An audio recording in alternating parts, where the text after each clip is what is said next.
Good morning student. जैसा class 10th में आपका फिजिक्स में लेसन सेकंड चल रहा है मानव नेत्र, और मानव नेत्र में आपका इससे पहले जो टॉपिक हुआ था वो निकट दृष्टि दोष हुआ था। तो जो आज का हमारा टॉपिक है, क्या? दूर दृष्टि दोष। आज का हमारा टॉपिक क्या आपका? दूर दृष्टि दोष। अब दूर दृष्टि दोष किसे कहते हैं, पहले परिभाषा आप देख लीजिए, उसके बाद इसके आगे चलते हैं। तो वह दृष्टि दोष जिसमें दूर की वस्तुएं तो स्पष्ट दिखाई देती हैं परंतु निकट की वस्तुएं स्पष्ट नहीं दिखाई देती हैं, दूर दृष्टि दोष कहलाता है।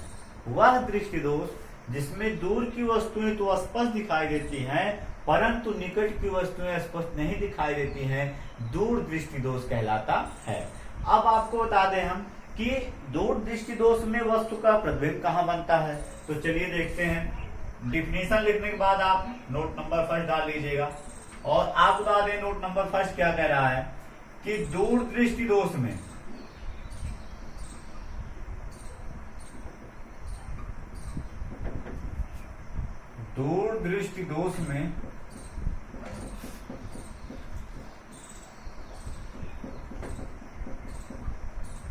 वस्तु का प्रतिबिंब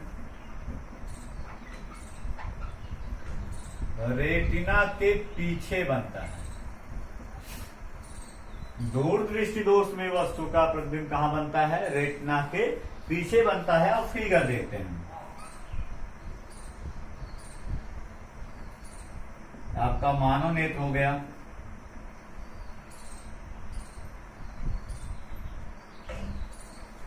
ये आपका क्या है? रेटिना है। तो यहां से प्रकाश किरणें जब चलती हैं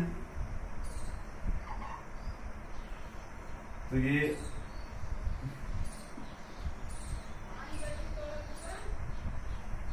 अपवर्तन के पश्चात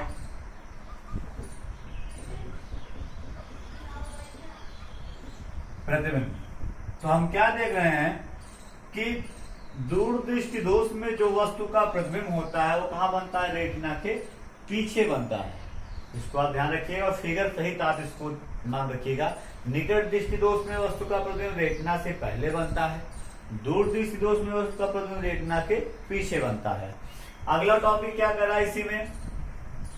अब बात आती है कि दूर दृष्टि दोष के निवारण के लिए हम कौन से लेंस का प्रयोग करते हैं। तो आपको बता दें हम, नोट नंबर सेकंड देखिए। दूर दृष्टि दोष के निवारण के लिए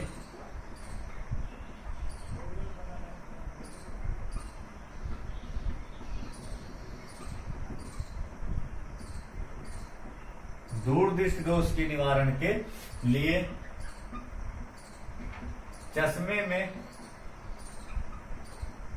उत्तल लेंस का प्रयोग किया जाता है। दूर दृष्टि दोष के निवारण के लिए चश्मे में उत्तल लेंस का प्रयोग किया जाता है। चलिए देखते हैं। सबसे पहले आपका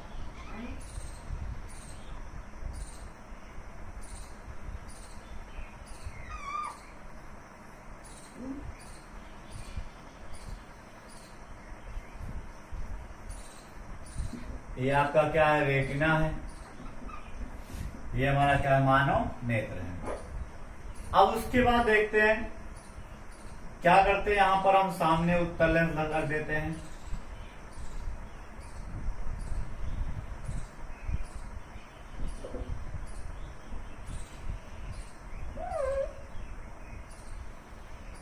ये सामने उत्तल लेंस हो गया आपका। जब यहां से प्रकाश किरणें चलती हैं तो अगर ये उत्तल लेंस ना होता तो प्रकाश किरणें कहां आती? पहले सीधे यहां आती।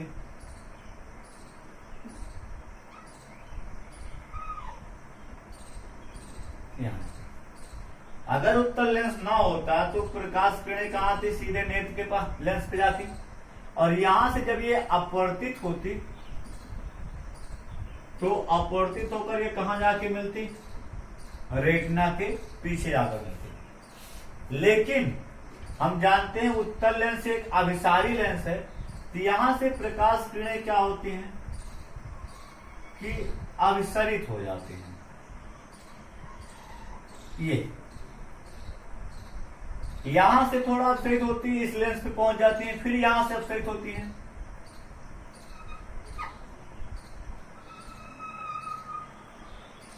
और इसका प्रतिबिंब जाकर कहां बन जाता है? रेटिना पर बन जाता। तो इस प्रकार से उत्तल लेंस का प्रयोग करके हम दूर दृष्टि दोष को दूर कर सकते हैं। अगर हम चश्मे में उत्तल लेंस का प्रयोग करते हैं तो दूर दृष्टि दोष दूर हो जाता है। अगर अवतल लेंस का प्रयोग करते हैं निकट दृष्टि दोष दूर होता है। निकट दृष्टि दोष के लिए अवतल लेंस का प्रयोग किया जाता है और दूर दृष्टि दोष के लिए उत्तल लेंस का प्रयोग किया जाता है। उसके बाद देखते हैं आगे।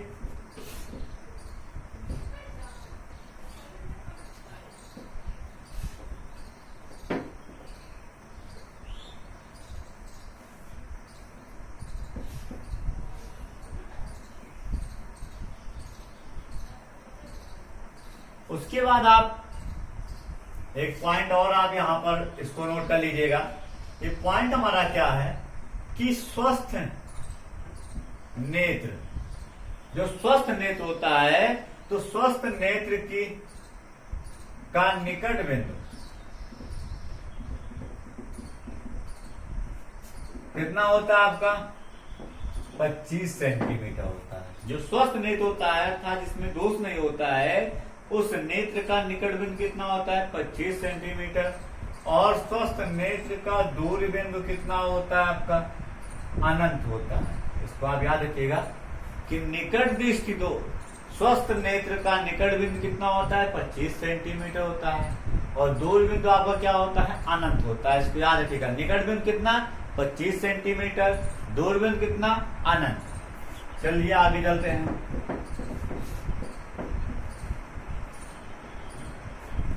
अगला हमारा आता है जरा दृष्टि दोष।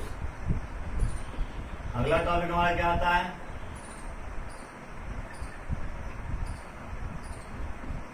जरा दृष्टि दोष। इसकी डिफिनेशन आपको हम बता दे रहे हैं, आप इसको नोट कर लीजिएगा कि आयु में वृद्धि के साथ साथ शरीर की मांसपेशियां शिथिल अथवा कमजोर हो जाती है। आयु में वृद्धि के साथ साथ शरीर की सभी मांसपेशियां शिथिल अथवा कमजोर हो जाती हैं, जिसके कारण नेत्र की समंजन क्षमता जो होती है वो क्षीण अथवा नष्ट हो जाती है।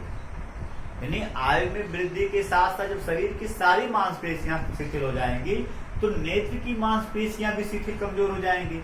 और जब शिथिल अथवा कमजोर हो जाएंगी तो इनका जो फोकस दूरी को परिवर्तित करने की जो क्षमता है, जिसको समंजन क्षमता कहते हैं, वो भी आपका क्षीण यानी बहुत कम या नष्ट हो जाता है।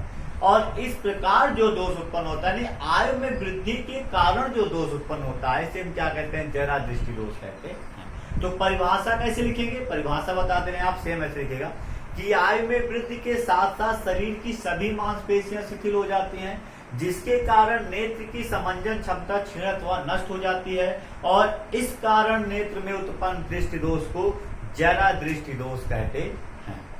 अब उसके बाद नोट नंबर फर्स्ट में आप क्या लिखेंगे कि जरा दृष्टि दोष में ना तो निकट की वस्तुएं स्पष्ट दिखाई देती हैं और ना तो दूर की वस्तुएं स्पष्ट दिखाई देती हैं।